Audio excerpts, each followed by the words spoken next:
নমস্কার। শ্রীরামপুর বেতার বাণী প্রযোজিত ডক্টর শ্রদ্ধেয় শ্রী প্রদীপ কুমার দাস মহাশয়ের সহায়তায় উত্তর মন্দার নিবেদন কবি কাজী নজরুল ইসলামের প্রতি আমাদের প্রণাম। আমরা জানি কাজীর জীবন সংগ্রামে পরিপূর্ণ। তিনি ভিন্ন জাতির কন্যাকে বিবাহ করায় সমগ্র সমাজের এক তীব্র প্রতিবন্ধকতার মুখে তাকে পড়তে হয়েছিল। তার জীবনে তার নিজের মা ছাড়াও বন্ধু মাতা শ্রীমতী বিরজা সুন্দরী দেবী এবং তার শাশুড়ি মাতা গিরিবালা দেবীর প্রভাব অনস্বীকার্য। আমাদের নাটকে শ্রীমতী বিরজা সুন্দরী দেবীর কথার নেপথ্যে আছে, আর আছে শ্রীমতী গিরিবালা দেবীর সহায়তা। এখানে চরিত্র চিত্রণে কাজী নজরুল ইসলাম, শ্রী সৌজদী মুখোপাধ্যায়, প্রমীলা স্তুতি সমাদ্দার এবং গিরিবালা দেবী আমি লাইলি মুখোপাধ্যায়। নাটকের নাম কাজীর বিবাহ সংগ্রাম, রচনা লাইলি মুখোপাধ্যায়।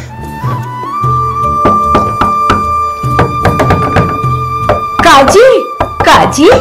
মা, মা, তোমরা এসে গেছো? দেখো আলী, দেখো, ইনি আমার বন্ধু বীরেন্দ্র কুমার সেনগুপ্তের মা বিরজা সুন্দরী দেবী। ইনি আমার আপন মায়ের থেকেও কোনো অংশে কম নন। আর মা, ইনি হলেন আলী আকবর খান, আমার বন্ধু, এরই ভাগ্নি নার্গিস। হ্যাঁ মা, আমি নার্গিসকে ভেবেচিন্তেই বিয়ে করছি।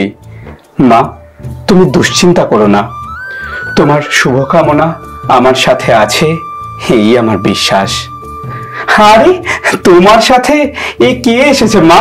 এই ছোট্ট মেয়েটি। তোমার নাম কি গো? আমি দোলন, সবাই দুলি বলে আদর করে ডাকে। ভালো নাম আশালতা। বড় মা মানে আপনার বিরজা মা আমাকে আপনার বিবাহ দেখাতে দৌলতপুর গ্রামে নিয়ে এসেছেন। না না, আমি এই আকদ, এই চুক্তি মানতে পারছি না।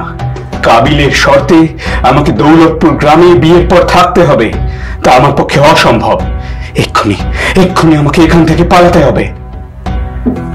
বাইরে ঘনঘোর বর্ষা, তবু আমাকে এখান থেকে এক্ষুনি কান্দিপাড় গ্রামেই যেতে হবে, বিরজা মায়ের কাছে। কি নিঃসীম অন্ধকার, কর্দম পিচ্ছিল পথ। বুঝেছি, আমি বুঝেছি, আলী আকবর খান তার ভাগ্নির সাথে আমার বিয়ে দিয়ে আমাকে বাঁধতে চেয়েছে। তার হীন উদ্দেশ্য হলো আমাকে দিয়ে পুস্তক রচনা করিয়ে তার প্রকাশনা ব্যবসার লাভ। ছি, আমার সাথে প্রতারণা করেছে। মা, মা, আমার বিরজা মা, দরজা খোলো, আমি কাজী, দরজা খোলো, আমি শাড়ি ভেঙে চলে এসেছি। কাল রাতে ভিজে কর্দমাক্ত হয়ে এসেছেন। আপনি যথেষ্ট অসুস্থ হয়ে পড়েছিলেন, এখন একটু সুস্থ বোধ করছেন তো? দেখুন, বাইরে আর মেঘ নেই, ঝলমলে রোদ দুয়ার ভাসিয়ে দিয়েছে। আমি কলকাতায় যাব, আমার বন্ধু মুজফফর আহমেদকে খবর দাও। আপনি এখান থেকে চলে যাবেন? হ্যাঁ, আমার চরিত্রে যে কলঙ্ক লেগে গেল। কলঙ্কের চাঁদ দেখে তো আজও সাগরে জোয়ার ভাটা হয়, খানাখন্দ তা বুঝবে না। কিন্তু সাগর, তোমার মুখ যে দেখি শ্রাবণের মেঘের মতো কালো। সেই মেঘ থেকে যদি বৃষ্টি নেমে আপনার পথ পিছল করে, তখনও কি চলে যেতে পারবেন? নতুন করে যে আমায় এখানে ফিরে আসতে হবে, তাই তো এখন রে যাওয়া। আবার ফিরে এলাম 7 মাস পরে, আজ কুমিল্লার এই কান্দিপাড় গ্রামে। মা বিরজা সুন্দরীর অনাবিল স্নেহ ছাড়াও আছে আর এক অমোঘ আকর্ষণ, যে প্রজাপতির ডানার রঙের আনন্দ আমার মনকে বর্ণময় করে দিচ্ছে এক টুকরো কিশোরী মুখ। অপেক্ষার আজ সত্যই অবসান হলো। কাজে কাজে এতদিন পরে ফিরে এসেছেন।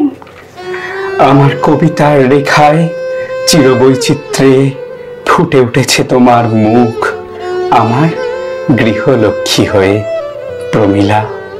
আমার নাম তো আশালতা। আজ থেকে তুমি আমার সাহসিনী প্রমীলা। হিমুর রানী, তোমার কাছে হার মানি আজ শেষে, আমার বিজয় কেতন লুটাই তোমার চরণতলে এসে। আমার সমর জয়ী অমর তরবারি দিনে দিনে ক্লান্তি আনে, হয়ে ওঠে ভারী। এখন এবার আমার তোমায় দিয়ে হারি। এই হার মানা হার পরাই তোমার কেশে। আমার আমি লুকিয়েছিল তোমার ভালোবাসায়, আমার আশা বাইরে এলো তোমার হঠাৎ আশায়। তুমি আমার মাঝে আসি, ও শীতে মোর বাজাও বাঁশি, আমার পূজার যা আয়োজন তোমার প্রাণের হবি। তুমি আমায় ভালোবাসো, তাই তো আমি কবি। আমার এ রূপ, সে যে তোমার ভালোবাসার ছবি। দোহাই তোমার, অত গরিমা আমি চাইনি। আমায় বাঁচাও, আমায় বরণ করে নাও। দুলিমা, অত ব্যাকুল হয়েও না। মা তুমি? গিরিবালা দেবী, আপনি? তোমাদের পথের সম্মুখে দুস্তর গিরি কান্তার মরু পড়ে আছে। এত সহজে সমাজ মেনে নেবে না।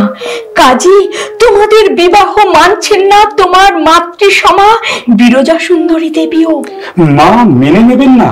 না, আমাদের সমগ্র সেনগুপ্ত পরিবার, এই কান্দিপার গ্রাম, সমগ্র হিন্দু সমাজ, সমগ্র মুসলমান সমাজ, সবাই সবাই চূড়ান্ত বিরোধিতা করবে।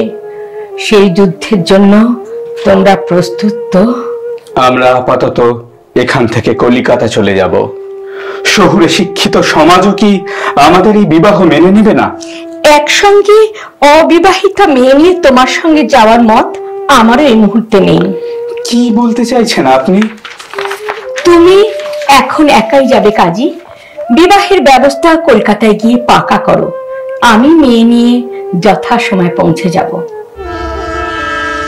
কলকাতায় চলে এলাম, কিন্তু এই কি প্রতিবন্ধকতা!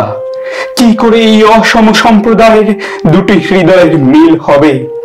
সমগ্র সমাজ আমাদের বিরুদ্ধে। শুনলাম একটি নাকি সহজ পন্থা আছে। প্রমীলা যদি ধর্মান্তরিত হয়, তবে আমার এতে মত নেই। না, ধর্ম থেকে আমারও মত নেই। মত আমারও নেই। যে যুগে তো মুসলমান সম্রাটরা বহু হিন্দু রমণীকে বিবাহ করেছেন, অন্তঃপুরে তারাও তো স্বাধীনভাবে হিন্দু দেবদেবীরও পূজা করেছেন। তুমি তো জানো ধর্ম আমি মানি না। জাতপাতের কুৎসিতাকে আমি ঘৃণা করি। আমার ধর্ম মানব ধর্ম। এ বিয়ে হবেই। কোনো আইনে কি এই বিবাহ সম্ভব নয়? হ্যাঁ হ্যাঁ, অন্ধকার গুহাপথে আসার একটি ক্ষীণ আলো রেখা আছে। ব্রাহ্ম নেতা কেশবচন্দ্র সেনের আন্দোলনের ফলে তৈরি হওয়া আইন সিভিল ম্যারেজ অ্যাক্ট 1872-এর 3 নম্বর ধারা। এই আইনের দ্বারা আমাদের বিবাহ সম্ভব? হ্যাঁ, এই আইনে পাত্র ও পাত্রীকে কোন ধর্মের উল্লেখ করা চলবে না। বর কনেকে ঘোষণা করতে হবে আমাদের কোনো ধর্ম নেই। হিন্দু, মুসলমান, খ্রিস্টান কোন ধর্মের অনুসারী নই। কিন্তু বয়স ন্যূনতম 18 বছর হতেই হবে। অসম্ভব। প্রমীলার তো এখনো 16 বছর হতে 2 মাস বাকি। এদিকে অবশ্য মৌলভী সাহেব বললেন, কিতাবওয়ালা ধর্মের মেয়েদের মুসলমান পুরুষ বিবাহ করতে পারে, কিন্তু পবিত্র কোরআনে যে শুধুমাত্র ইহুদি আর খ্রিস্টানকে কিতাবওয়ালা জাতি হিসেবে গণ্য করা হয়েছে। ভারতবর্ষ সনাতন ধর্মের অধিকারী। আবহমান কাল ধরে বৈদিক ঐতিহ্য বহন করে চলেছে। মৌলভী সাহেবদের বোঝাও কাজী, আমাদের কিতাব এক একজন মানুষ নিজেই, এই শরীরে যে চলমান মন্দির, আত্মাতেই কিতাবের জ্ঞান ভান্ডার। এ বিয়ে হবেই, আমি মা গিরিবালা তোমাদের সঙ্গে আছি। অবশেষে কলিকাতার 6 নম্বর হাজিলিনীর বাসায় আমাদের বিবাহ সম্পন্ন হলো, কিন্তু হিন্দু সমাজের কেউ অংশগ্রহণ করলেন না। আহলে হাদিস মতে আমাদের বিবাহ হয়। ব্রাহ্ম সমাজও এই বিবাহ নিয়ে প্রবাসী পত্রিকায় ভয়ঙ্কর বিরোধিতা করে তাদের উদারতার মুখোশ খুলে দিয়েছে। জাতের নামে বজ্জাতি সব জাত জালিয়াত খেলছে জুয়া। ছুলেই তোর জাত যাবে, জাত ছেলের হাতের নয়তো মোয়া। হুকর জলার ভাতের হাড়ি ভাবলি এতেই জাতির জান। তাই তো বেকুব করলি তোরা এক জাতিকে 100 খান। নমস্কার।